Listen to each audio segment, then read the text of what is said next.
नमस्कार दोस्तों, स्वागत है आपका हमारे YouTube चैनल पुलिस एग्ज़ाम गुरु में। दोस्तों, आज मैं आपके लिए एक बहुत ही महत्वपूर्ण वीडियो लेकर आया हूँ। एसएससी जीडी 2021 का जो एग्ज़ाम होने वाला है उसके संबंध में घर बैठे आपको तैयारी कैसे करना है, और एक और इम्पोर्टेंट चीज़ आपको मैं 100% सिलेक्शन के लिए 5 मूल मंत्र भी बताऊँगा। ये दो इम्पॉर्टेंट चीज़ें आपको इस वीडियो से समझ में आएगी। लेकिन सबसे पहले सबसे महत्वपूर्ण चीज़ कुछ बच्चों को नहीं पता होगा कि एसएससी जीडी 2021 का नोटिफिकेशन आ चुका है। शुरुआत में मैं थोड़ी सी जानकारी आपको दे देता हूँ जिन बच्चों को नहीं पता है। वैसे 90% मैं मानता हूँ कि 99% बच्चे जो वीडियो देख रहे होंगे सभी को पता होगा, लेकिन शुरू के 1 मिनट में मैं ये जरूर बता दूं कि 25,271 पदों पर भर्तियां स्टार्ट हो गई है। उसका ऑनलाइन फॉर्म आ चुका है और फॉर्म डल भी रहे हैं। पूरे अगस्त के महीने में ये फॉर्म डलेंगे। तो जिन बच्चों ने अभी तक फॉर्म नहीं भरा है, मैं आपको बोल दूं कि आप एसएससी की वेबसाइट पर जाकर ये फॉर्म ज़रूर डाल दें। इसके बारे में मैं बताऊंगा नहीं कि किस तरह डालना है, ये आपको पता होगा। मैं यहाँ पर ये बताने वाला हूँ कि आपको घर बैठे आप कैसे सिलेक्शन प्राप्त कर सकते हैं। बिल्कुल सटीक स्ट्रेटजी आज मैं आपको बताने वाला हूँ, किसी भी चैनल पर नहीं बताई जाएगी। सिर्फ 15 मिनट के भीतर मैं आपको पूरी चीज़ बता दूंगा A to Z कि आपने अगर ये वाली स्ट्रेटजी फॉलो कर ली तो आपको सिलेक्शन से कोई नहीं रोक सकता। तो चलिए बिना टाइम वेस्ट के वीडियो को स्टार्ट करते हैं। सबसे पहले एक चीज़ आप ये ध्यान रखिएगा, जिन बच्चों को पता नहीं है डेट्स के बारे में, एसएससी जीडी की डेट्स के बारे में, तो मैं उनको बता दूँ कि जो 2021 का जो एग्ज़ाम होने वाला है एसएससी जीडी का, उसमें जो इम्पोर्टेंट डेट्स हैं आपको पता होगा कि 17 जुलाई को इसका नोटिफिकेशन आ गया था, ठीक है ना। और इसके बाद जो ये फॉर्म डल रहे हैं उसकी लास्ट डेट भी बता देता हूँ आपको, 31 अगस्त। हो सकता है ये बढ़ जाए, लेकिन अभी अपन ये मान के चलिए कि आपको 31 अगस्त का भी वेट नहीं करना है।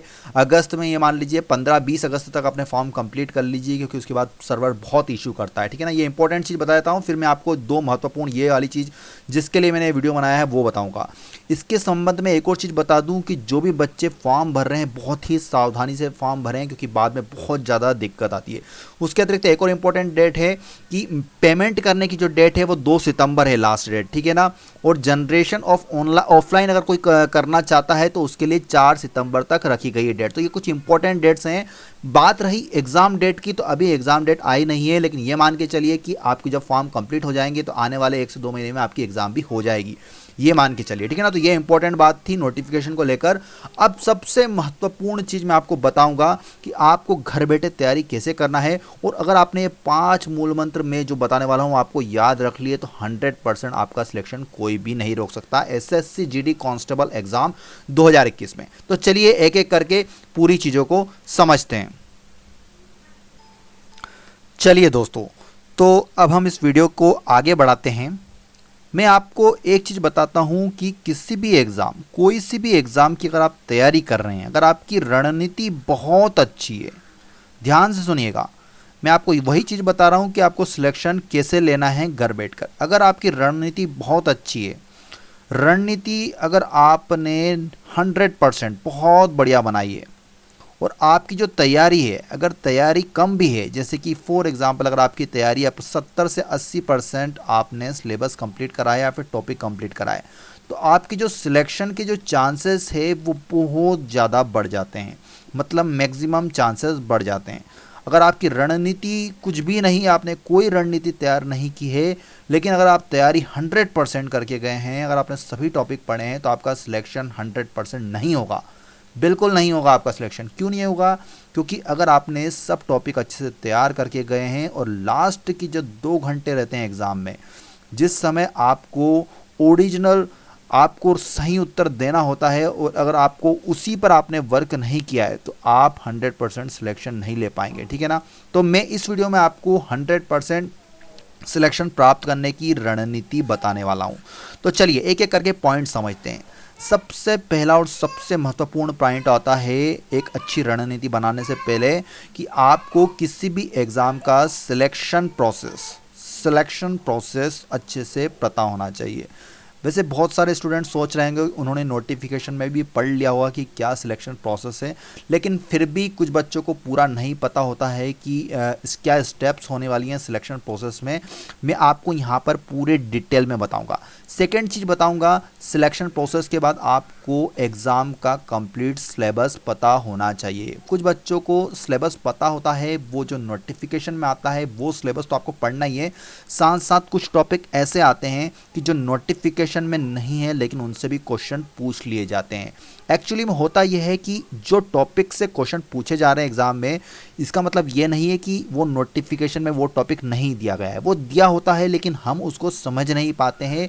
वो एक सब टॉपिक भी हो सकता है एक टॉपिक के अंतर्गत, तो हमको डिटेल में सिलेबस पता होना चाहिए, ठीक है ना। तो हम वन बाय वन करके ये दोनों चीज़ देखेंगे और लास्ट में मैं आपको 5 मूल मंत्र भी बताऊंगा जिनको आपको 100% फॉलो करना है। जिसने भी ये फॉलो कर लिया इन दो चीज़ों के साथ, तो ये मानिए 100% सिलेक्शन पक्का है, ठीक है ना। तो वन बाय वन हम इन चीज़ों को डिस्कस करेंगे। पूरा वीडियो जरूर देखिए, छोटा सा वीडियो है और इस समय ऐसा समय चल रहा है जब कोचिंग सेंटर्स पूरी तरह बंद है, तो आपको यहाँ पर यह भी बताया जाएगा कि आपको घर बैठे ऑनलाइन माध्यमों से, आपके मोबाइल के माध्यम से, आपके कंप्यूटर के माध्यम से आप कैसे तैयारी कर सकते हैं। तो चलिए एक एक करके ये पॉइंट को समझते हैं।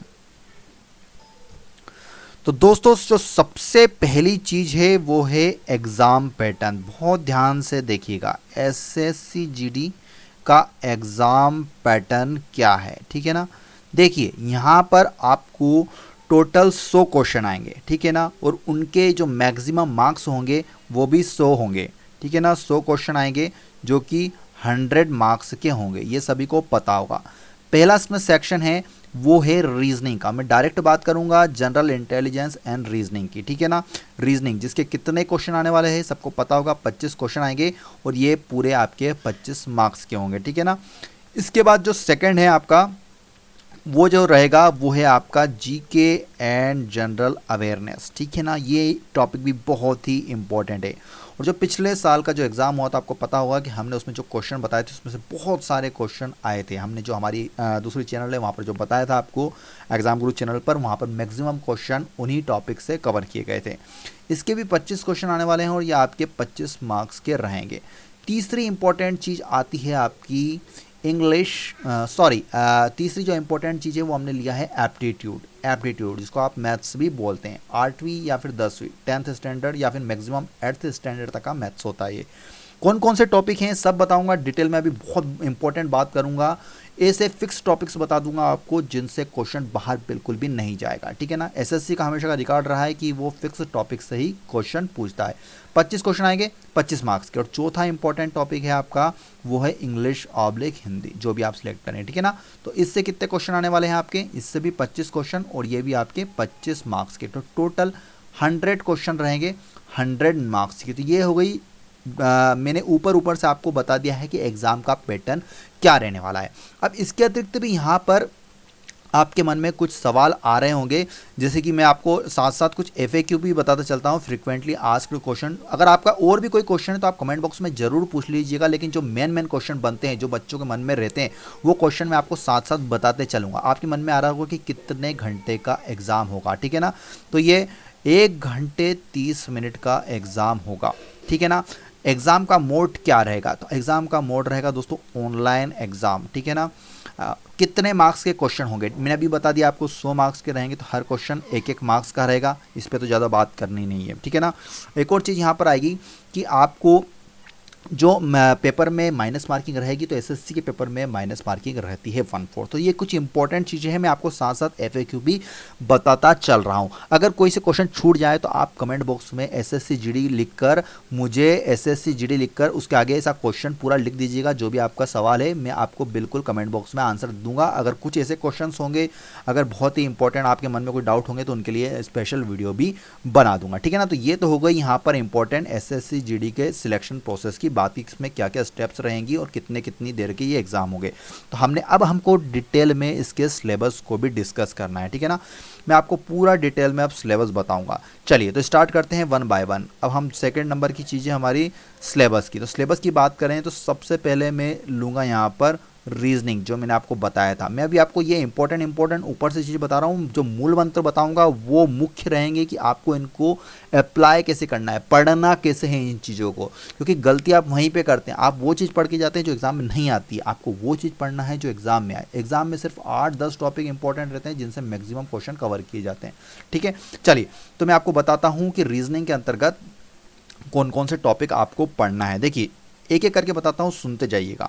सबसे पहला टॉपिक है आपका कोडिंग डिकोडिंग। कोडिंग डिकोडिंग ये टॉपिक बहुत ही इंपॉर्टेंट है और इससे 2 से 3 क्वेश्चन हर बार एग्जाम में पूछे गए हैं। जो 2017 का भी एग्जाम हुआ था आपका एसएससी जीडी का, उसमें भी ये क्वेश्चन आए थे।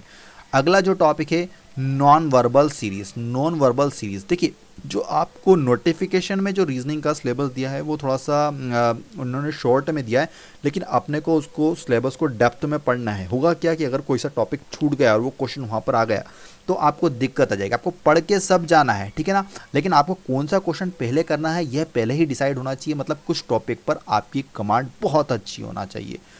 तीसरा जो टॉपिक रहता है वो है आपका arithmetic number series. Arithmetic number series. एक और टॉपिक से क्वेश्चन आते हैं वो है आपका फिगर क्लासिफिकेशन। फिगर क्लासिफिकेशन एक इंपॉर्टेंट टॉपिक और आता है यहाँ पर आपका रिलेशनशिप कॉन्सेप्ट्स। उसके बाद आता है आपका डिस्क्रिमिनेशन। उसके बाद विजुअल मेमोरीज और स्पेशल ऑब्जर्वेशंस। ये कुछ इंपॉर्टेंट टॉपिक हैं यहाँ पर। इसके अतिरिक्त भी कुछ टॉपिक आपको पता होगा, जैसे कि ब्लड रिलेशन। मैंने आपको बता दिया है, रिलेशन कॉन्सेप्ट्स में आ गए हैं पूरा, ठीक है ना। मैं आपको बहुत डेप्थ में बता रहा हूँ, कोई भी आपको इस तरह से रीजनिंग का एनालिसिस नहीं करवाएगा। अभी मैं आपको क्वेश्चन से भी बताऊंगा किस तरह के क्वेश्चन आने वाले हैं, वो अन्य वीडियो में बताऊंगा, लेकिन यहाँ पर मैं ऊपर से बता रहा हूँ कि कौन कौन से इंपॉर्टेंट टॉपिक। बस अगर आपने इतने टॉपिक करके चले गए तो ये मानिए कि आपकी जो 25 क्वेश्चन है उसमें से आप 20 क्वेश्चन तो आप 100% सॉल्व कर ही लेंगे, ठीक है ना। जरूरी नहीं कि आपको 100 में से 100 मार्क्स ही लाने हो। कट ऑफ ज़्यादा जाता नहीं है, कट ऑफ के लिए भी स्पेशल वीडियो बनाऊंगा। 80 भी अगर आपने क्वेश्चन कर दिए 80+ तो आपका सिलेक्शन 100% रहता है कंफर्म, ठीक है ना। तो ये इतने इंपॉर्टेंट टॉपिक है रीजनिंग के अंतर्गत। फिर से सुन लीजिएगा अगर नहीं पता हो तो। कोडिंग डिकोडिंग हो गया, नॉन वर्बल सीरीज हो गया, अरिथमेटिक नंबर सीरीज हो गया, आपका ब्लड रिलेशन हो गया है। इसके अतिरिक्त आपका ऑब्जर्वेशन, डिस्क्रिमिनेशन, विजुअल मेमोरीज, ये इस प्रकार के पजल्स के क्वेश्चन ज़्यादा आते नहीं है, वो बैंक में आते हैं। इनमें पूछने अगर छोटी मोटी पजल आपकी आ सकती है, ठीक है ना। सीटिंग अरेंजमेंट के भी 1-2 क्वेश्चन आपको मिल सकते हैं, बाकी मैक्सिमम क्वेश्चन सिंपल रहते हैं एसएससी के हिसाब से। तो ये हो गया आपका पूरा रीजनिंग का सिलेबस।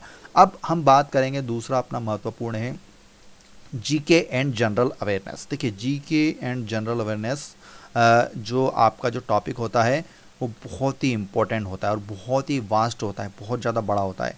एक एक करके समझते हैं। सबसे पहला इसमें है current affairs. Current affairs questions, current affairs आप में कुछ बताऊंगा नहीं आपको।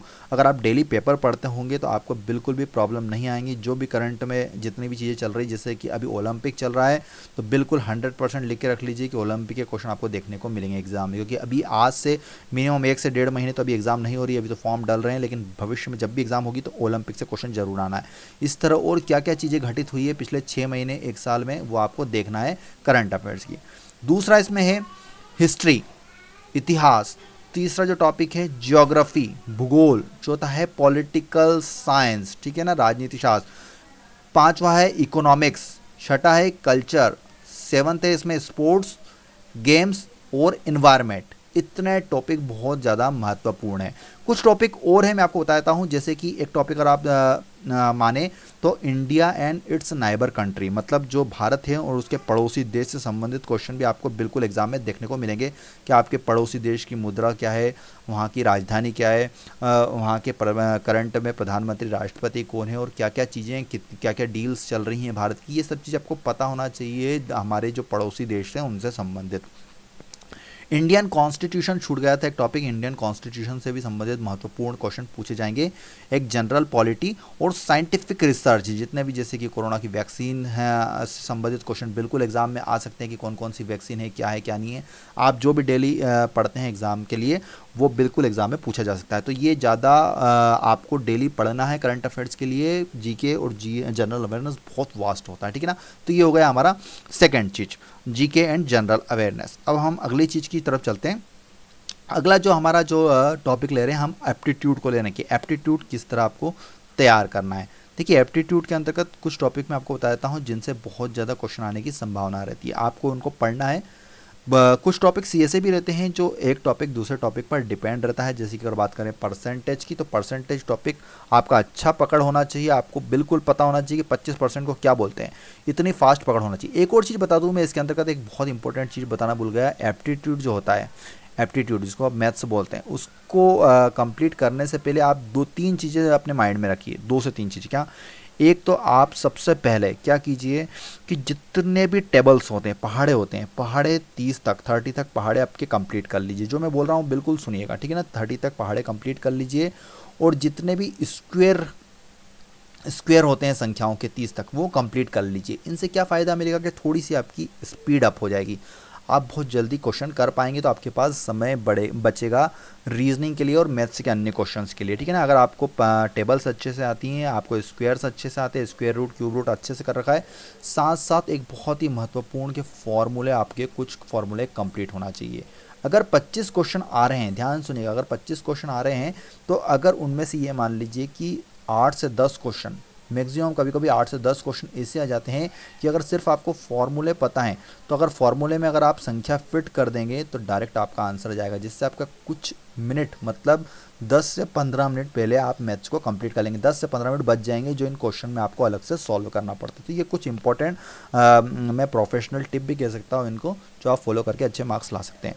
अब यहाँ पर बात आती है कि कौन कौन से टॉपिक इंपॉर्टेंट है एप्टीट्यूड के अंतर्गत। तो देखिए यहाँ पर सबसे पहले हो गया आपका नंबर सिस्टम, उसके बाद आप मान लीजिए कि जो परसेंटेज वाला टॉपिक इंपॉर्टेंट है, एक है आपका रेशो एंड प्रोपोर्शन, ठीक है ना, एक सिंप्लीफिकेशन वाला टॉपिक कर लीजिएगा, एक एवरेज कर लीजिएगा आप, एक इंटरेस्ट जिसके अंदर सिंपल इंटरेस्ट कंपाउंड इंटरेस्ट दोनों आ जाएंगे।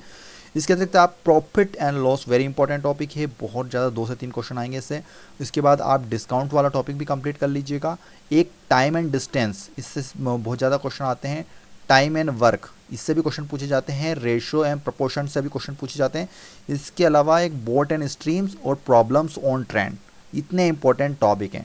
ट्रिग्नोमेट्री, ये ज़्यादा इतना हाई लेवल का मैथ्स पूछा नहीं जाता है, लेकिन अगर आप बेसिक जैसे कि ट्रिग्नोमेट्री, ज्योमेट्री, अगर इनके फार्मूले भी पढ़ लिए आपने, और बेसिक फार्मूले के ऊपर कुछ क्वेश्चंस आ सकते हैं जिसमें अगर आप डायरेक्ट वैल्यू पुट करेंगे तो आप आंसर दे सकते हैं। लेकिन इतने टॉपिक जो मैंने बताए हैं, 8 से 10-12 टॉपिक, अगर इनको आप पढ़ लिया तो आप आसानी से एग्जाम में 25 में से 20 क्वेश्चन तक सॉल्व कर सकते हैं, ठीक है ना। 5-7 क्वेश्चन ऊपर आपके ऊपर नीचे हो सकते हैं, लेकिन इतने क्वेश्चन तो आप सॉल्व कर सकते हैं।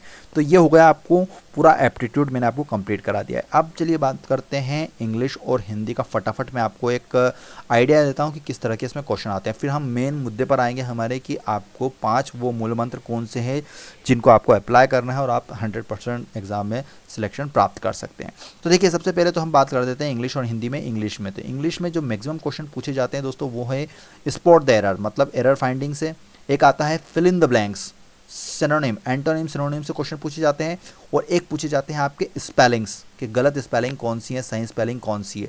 आइडम्स एंड फ्रेजेस फिक्स हैं, पढ़ के चले जाइए, आपको हुबहू मिलेंगे। वन वर्ड भी बहुत ज़्यादा आते हैं, एसएससी का फेवरेट टॉपिक होता है। एक्टिव पैसिव पढ़ के जाइएगा, क्वेश्चन इससे भी बन सकते हैं, एक आध क्वेश्चन आएगा।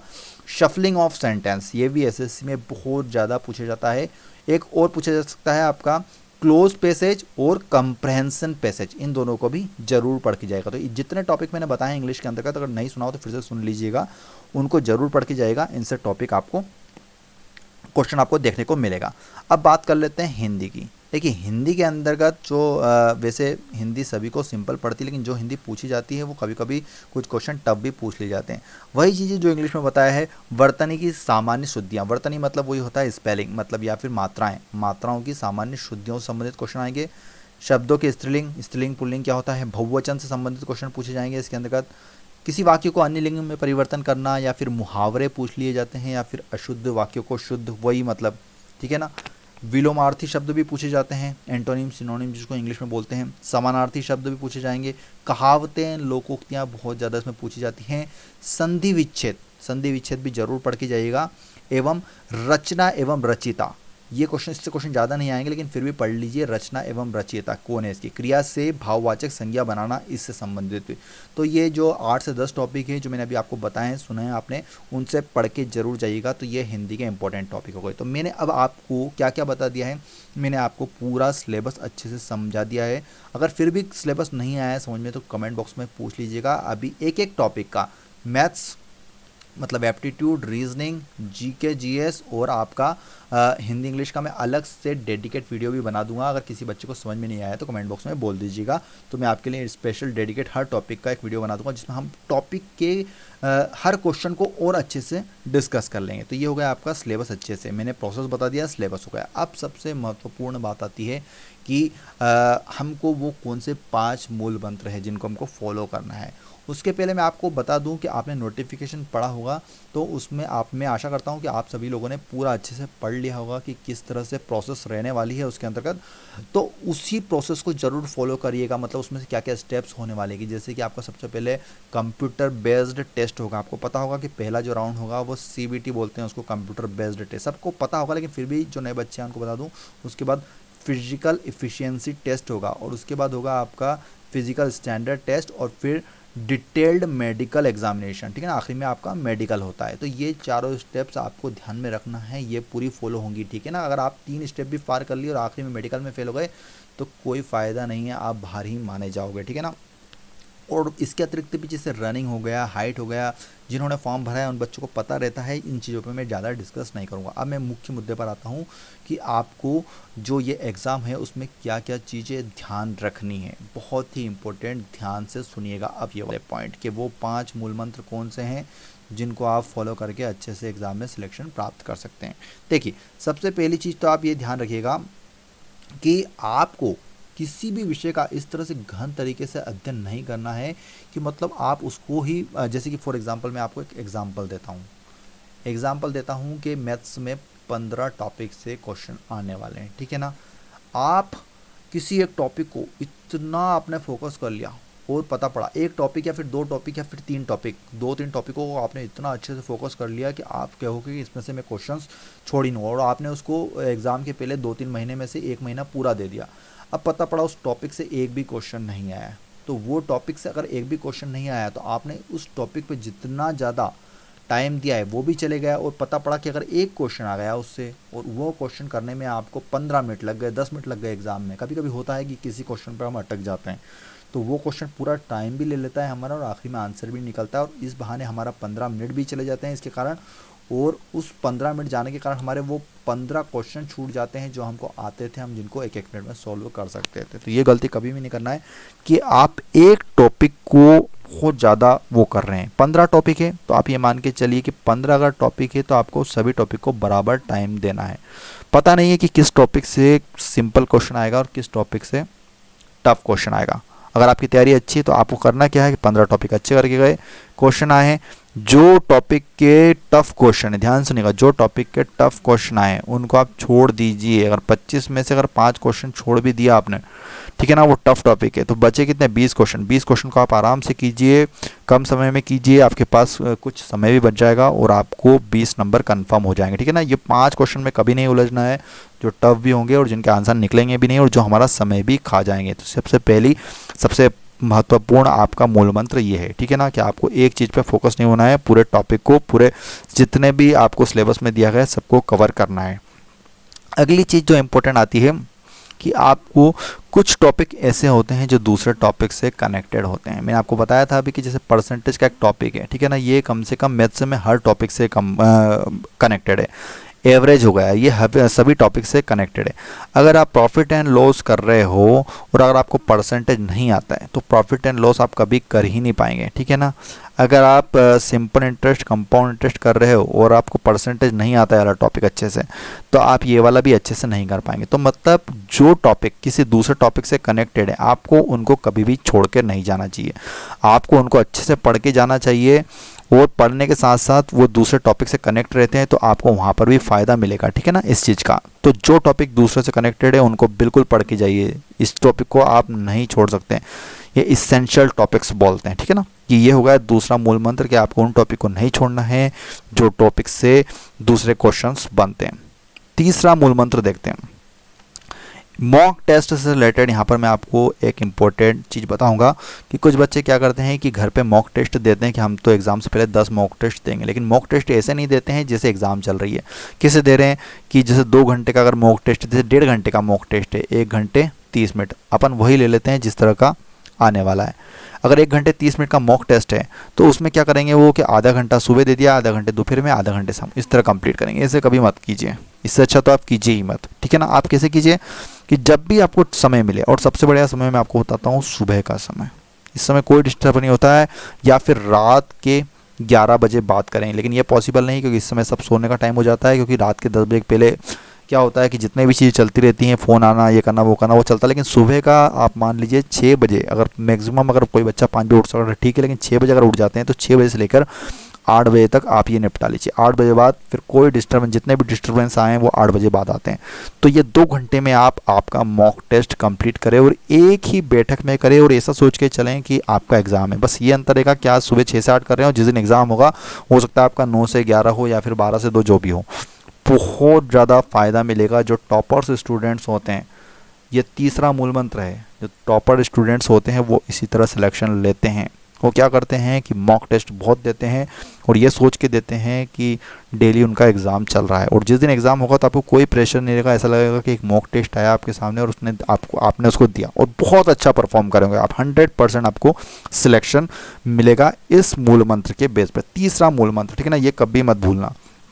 चलिए अगली चीज़ करते हैं। चौथा मूल मंत्र कौन सा है? Time management. Very important. देखिए तीसरा, चौथा, पांचवा बहुत ही महत्वपूर्ण है। Time management is a very important. परीक्षा के पहले भी और परीक्षा के टाइम भी।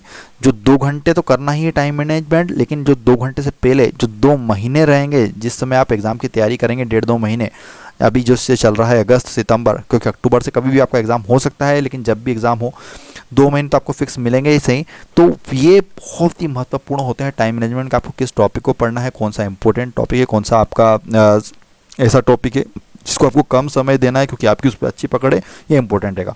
और जो परीक्षा के जो 2 घंटे रहेंगे आखिरी में, उसके लिए तो मैं अलग से आपको बता दूंगा किस तरह करना है। इसका टाइम मैनेजमेंट बहुत ही महत्वपूर्ण रखा। लेकिन सबसे महत्वपूर्ण है अभी कि आपको तैयारी 2 महीने में, अगर 2 महीने हैं, 3 महीने हैं, 1 महीना है, तो किस प्रकार आपको डिवाइड करना है जैसे जैसे समय कम पास आता जाता है एग्जाम का। तो टाइम मैनेजमेंट बहुत ज़्यादा इंपॉर्टेंट एक की फैक्टर होता है सिलेक्शन के लिए। जो टॉपर स्टूडेंट्स होते हैं वो इस वाले फैक्टर का भी बहुत ज़्यादा यूज़ करते हैं, क्योंकि वो अपनी प्रायोरिटीज़ चेंज करते जाते हैं कि जितना कम समय रहेगा तो उतने कम समय में उन्हें कौन से टॉपिक्स को कंप्लीट करना है, ठीक है ना। तो time management is a 4th important मूल मंत्र। 5वां इंपॉर्टेंट मूल मंत्र देखते हैं। आपके वीकनेस को आपको पहचानना है कि आपके वीक टॉपिक कौन से हैं। जो टॉपिक आपके वीक हैं उनको आपको अच्छे से ब्रश अप करना। कभी कभी क्या होता है, हमको पता ही नहीं होता है कि मेरा वीक टॉपिक कौन सा है या फिर मेरा स्ट्रॉन्ग टॉपिक कौन सा है। स्ट्रॉन्ग टॉपिक को आपको जो समय मिलता है तैयारी का, उसमें आपको ज़्यादा इतना ध्यान नहीं देना है जितना कि आपको वीक टॉपिक। हो सकता है कोई सा टॉपिक आपको बहुत वीक हो, लेकिन उससे क्वेश्चन आने की संभावना बहुत ज़्यादा हो, तो उस पर थोड़ा सा आप अच्छे से वर्क कीजिएगा। 5वां, तो ये 5वां मूल मंत्र है। तो याद रखिएगा 5 मूल मंत्र बता दी, जिसमें से तीसरा और चौथा मूल मंत्र आपको 100% सिलेक्शन दिलवाएगा, और टॉपर्स इस मूल मंत्र का सबसे ज़्यादा यूज़ करते हैं। दोस्तों इसके अतिरिक्त अगर आपका कुछ भी डाउट है, कमेंट बॉक्स में SSC GD लिख के आपका प्रश्न उसके साथ साथ जरूर लिखिएगा, जिससे कि मैं आपको उस प्रश्न संबंधित क्वेश्चन का आंसर दूंगा। और अगर आपको ये वीडियो अच्छी लगी है तो वीडियो को एक लाइक जरूर कीजिए, और वीडियो को ज़्यादा से ज़्यादा अपने दोस्तों के साथ शेयर जरूर कीजिएगा। और जो बच्चे नए हैं चैनल को सब्सक्राइब करके बेटा बेल आइकॉन दबा लेना। अभी हमारी चैनल पर SSC GD 2021 के लिए मैं बहुत ही इम्पोर्टेंट एक मॉडल पेपर स्टार्ट करूंगा। मॉडल पेपर के साथ साथ मैं मॉक टेस्ट स्टार्ट करूंगा, और मॉक टेस्ट के बाद आपको जैसे ही एडमिट कार्ड जारी होंगे तो फाइनल पेपर स्टार्ट करूंगा। 3 तरह के पेपर स्टार्ट करूंगा हमारे चैनल पर। जिसने अच्छे से फॉलो कर ली, इसलिए मैं बोल रहा था कि घर बैठे आप सिलेक्शन ले सकते हैं। तो वीडियो पसंद आया तो प्लीज़ लाइक और शेयर कीजिएगा। जितने ज़्यादा लाइक शेयर आएंगे उतना ही जल्दी मैं आपको वीडियो देते जाऊँगा। और नए बच्चे सब्सक्राइब करके बेल आइकन दबाना और ऑल नोटिफिकेशन को एक्टिवेट कर लेना। वीडियो देखने के लिए बहुत बहुत धन्यवाद। जय हिंद, जय भारत, वंदे मातरम।